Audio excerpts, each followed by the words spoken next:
दोस्तों, अरुणाचल प्रदेश के तकसिंग सेक्टर में चीन की सेना की गतिविधियों को लेकर एक नया विवाद सामने आया है। अरुणाचल प्रदेश की क्षेत्रीय party people's party of Arunachal Pradesh यानी पीपीए ने दावा किया है कि चीन की पीएलए भारतीय सैनिकों को एलएसी के पास कुछ महत्वपूर्ण पेट्रोलिंग पॉइंट तक पहुंचने से रोक रही है। पार्टी की एक फैक्ट फाइंडिंग कमेटी ने तकसिंग का दौरा करने के बाद कई गंभीर दावे किए हैं। दरअसल ये मामला अरुणाचल प्रदेश के अपर सुबनसिरी जिले के तकसिंग इलाके से जुड़ा है। तकसिंग भारत चीन सीमा के बेहद दूर और संवेदनशील इलाकों में आता है। यहाँ तक पहुँचना आसान नहीं है और खराब मौसम के कारण सीमा पर तैनात जवानों के लिए भी परिस्थितियां काफी मुश्किल रहती है। इसी वजह से इस क्षेत्र में सड़क संचार और सैनिकों की लगातार मौजूदगी बेहद महत्वपूर्ण मानी जाती है। पीपीए ने इस मामले की जांच के लिए 4 सदस्यों की एक कमेटी बनाई। इसका नेतृत्व पूर्व मंत्री और पीपीए के मुख्य सलाहकार काहफा बेंगिया ने किया। टीम में पार्टी के उपाध्यक्ष और सचिव भी शामिल थे। कमेटी ने 10 जुलाई 2026 को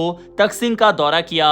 वहां टीम ने स्थानीय नेताओं, बुजुर्गों, सामाजिक प्रतिनिधियों और ग्रामीणों से बातचीत की। इसके अलावा सीमा पर तैनात सुरक्षा बलों और सेना के जवानों से भी जानकारी लेने की कोशिश की गई। कमेटी के अनुसार तकसिंग इलाके में चीन की पीएलए धीरे धीरे उन क्षेत्रों में अपनी मौजूदगी बढ़ा रही है जहां पहले भारतीय और स्थानीय लोगों की आवाजाही होती थी। पीपीए का दावा है कि कुछ पुराने पेट्रोलिंग पॉइंट तक भारतीय सैनिकों की पहुंच अब पहले जैसी नहीं रही। इस पूरे मामले में सबसे ज्यादा चर्चा सेरा 5 पॉइंट को लेकर हो रही है। ये भारत का एक निर्धारित पेट्रोलिंग पॉइंट बताया गया है। पीपीए के अनुसार 2023 में यहाँ भारतीय और चीनी सैनिकों के बीच आमना सामना हुआ था। इसके बाद भारतीय सैनिक वहां से पीछे हट गए और तब से कथित तौर पर इस पॉइंट पर उनकी नियमित मौजूदगी नहीं रही। पीपीए का दावा है कि इसके बाद चीनी सैनिकों ने वहां मौजूद भारतीय निशानों और कुछ प्रतीकात्मक ढांचों को हटा दिया और भारतीय पेट्रोलिंग टीमों को उस इलाके में पहुंचने से रोकना शुरू कर दिया। पार्टी ने इसे चीन की ऐसी रणनीति से जोड़ा जिसमें किसी क्षेत्र में पहले थोड़ी मौजूदगी बनाई जाती है और धीरे धीरे उसे स्थायी स्थिति में बदलने की कोशिश की जाती है। यानी विवाद केवल एक पेट्रोलिंग पॉइंट तक सीमित नहीं है। पीपीए का कहना है कि अगर सीमा के किसी इलाके में लंबे समय तक भारतीय पेट्रोलिंग नहीं होती और दूसरी तरफ लगातार गतिविधियां जारी रहती है तो जमीन पर स्थिति धीरे धीरे बदल सकती है। यही वजह है कि पार्टी ने सरकार से तकसिंग क्षेत्र में ज्यादा मजबूत और लगातार निगरानी की मांग की है। इससे पहले जून में तकसिंग के नाह वेलफेयर सोसाइटी नाम के स्थानीय संगठन ने भी एक शिकायत दी थी। संगठन ने आरोप लगाया था कि पीएलए ने भारत की तरफ कुछ जगहों पर कैंप बनाए हैं। हालांकि भारतीय सेना ने 29 जून को इन आरोपों को गलत और बिना आधार का बताया था। पीपीए की रिपोर्ट में सर्दियों के दौरान सीमा पर भारतीय मौजूदगी को लेकर भी चिंता जताई गई। कमेटी के अनुसार तकसिंग जैसे ऊंचाई वाले इलाकों में अप्रैल से अक्टूबर के बीच पेट्रोलिंग करना अपेक्षाकृत आसान होता है, लेकिन सर्दियों में भारी बर्फबारी और खराब मौसम के कारण कई जगहों पर पहुंचना मुश्किल हो जाता है।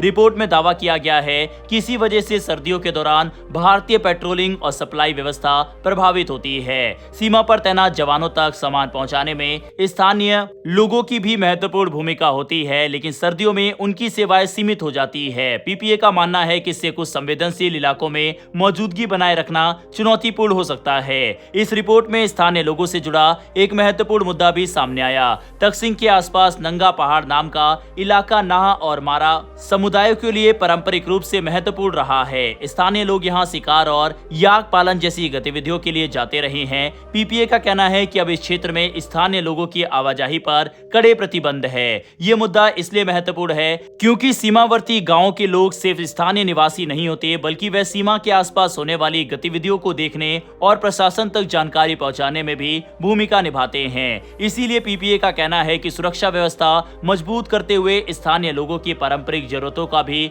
ध्यान रखा जाना चाहिए। अब बात करते हैं उस समाधान की जिसकी मांग पीपीए ने की है। पार्टी ने तकसिंग क्षेत्र में सड़क और दूसरे बुनियादी सुविधाओं को तेजी से मजबूत करने की मांग की। सबसे ज्यादा जोर नाचो से तकसिंग तक बन रही बॉर्डर रोड ऑर्गेनाइजेशन यानी बीआरओ की सड़क पर दिया गया है। पीपीए का कहना है कि सड़क का काम तेजी से पूरा होना चाहिए क्योंकि सीमा तक सैनिकों और जरूरी सामान तेज आवाजाही के लिए बेहतर सड़क बेहद जरूरी है। इसके अलावा गैलेमो से पोकोरला तक प्रस्तावित करीब 68 किलोमीटर की सड़क को भी प्राथमिकता देने की मांग की गई। तकसिंग से पोखरोला तक याजा और हुरी के रास्ते सड़क बनाने की योजना को भी समय सीमा के अंदर पूरा करने की मांग की गई। पार्टी के अनुसार मौजूदा सड़क की हालत कई जगह खराब है और इसकी वजह से सैनिकों, हथियारों और जरूरी सामान को आगे के इलाके तक पहुंचाने में समय लग सकता है। इसके अलावा पीपीए ने CP2 में हेलीपैड बनाने और CP4 तथा CP6 में स्थायी सेना के बेस बनाने की मांग भी की है। इसके साथ सीमा के आगे के इलाकों में बिजली, मोबाइल नेटवर्क और संचार व्यवस्था मजबूत करने की बात कही गई। दरअसल सीमा पर सिर्फ सैनिकों की संख्या बढ़ाना ही काफी नहीं होता, सैनिकों तक भोजन, हथियार, दूसरी जरूरी चीजें समय पर पहुंचाना भी उतना ही जरूरी है। इसके लिए सड़क, पुल, हेलीपैड, बिजली और संचार जैसी सुविधाएं मजबूत होना जरूरी है। इसी बीच भारत और चीन के बीच इस मुद्दे को लेकर अलग अलग बयान भी सामने आए। भारत सरकार से जुड़े सूत्रों ने चीन की कथित धीमी घुसपैठ के दावों को खारिज करते हुए कहा कि भारतीय सेना और ITBP सीमा पर चीन की गतिविधियों पर नजर रखने और उन्हें रोकने के लिए तैयार है। दूसरी तरफ चीन के विदेश मंत्रालय ने भी कहा है कि इस समय चीन भारत सीमा की स्थिति सामान्य और स्थिर है। चीन का यह बयान ऐसे समय पर आया है जब अरुणाचल प्रदेश में चीनी गतिविधियों को लेकर नई बहस शुरू हुई है। यह मामला इसलिए भी महत्वपूर्ण है क्योंकि भारत और चीन के बीच LAC पर पिछले कुछ वर्षों से लगातार संवेदनशील स्थिति बनी हुई है। अरुणाचल प्रदेश को लेकर चीन की अपनी अलग राजनीतिक स्थिति है, जबकि भारत साफ तौर पर कहता है कि अरुणाचल प्रदेश भारत का अभिन्न हिस्सा है। फिलहाल तकसिंग सेक्टर से सामने आए दावों ने एक बार फिर ये सवाल खड़ा कर दिया है कि भारत को अपनी सीमावर्ती चौकियों तक हर मौसम में पहुंच बनाए रखने के लिए कितनी तेजी से इंफ्रास्ट्रक्चर तैयार करना चाहिए। अगर भारत नाचो तकसिंग जैसी सड़कों, हेलीपैड, संचार नेटवर्क और स्थायी सैन्य सुविधाओं को तेजी से मजबूत करता है तो उससे न केवल सैनिकों की आवाजाही आसान होगी बल्कि पूरे इलाके में निगरानी और सुरक्षा व्यवस्था भी बेहतर हो सकती है।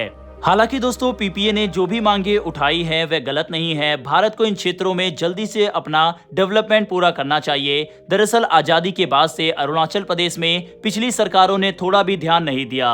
यहां तक कि भारत के पिछले प्रधानमंत्री अरुणाचल प्रदेश में जाने से भी कतराते थे कि कहीं चीन इसका विरोध ना करे। लेकिन भारतीय प्रधानमंत्री नरेंद्र मोदी के आने के बाद स्थिति थोड़ी बदली है और अब लगातार भारत बॉर्डर पर तेजी से डेवलपमेंट कर रहा है और रोड वगैरह और सभी जरूरी इंफ्रास्ट्रक्चर बिल्ड कर रहा है। लेकिन कई क्षेत्र अभी भी रह गए हैं जहां पर इस तरह के विवाद सामने आते रहते हैं। जरूरी यही है कि भारत को अपना इंफ्रास्ट्रक्चर तेजी से कंप्लीट करना चाहिए। बहरहाल इस रिपोर्ट पर अपनी राय कमेंट बॉक्स में लिखकर बताइएगा। डेली ऐसी वीडियो के लिए नीचे दिए गए सब्सक्राइब बटन को प्रेस कर बेल आइकन को जरूर दबा लें। फिर मिलेंगे ऐसी एक नई वीडियो के साथ। धन्यवाद। जय हिंद, जय भारत।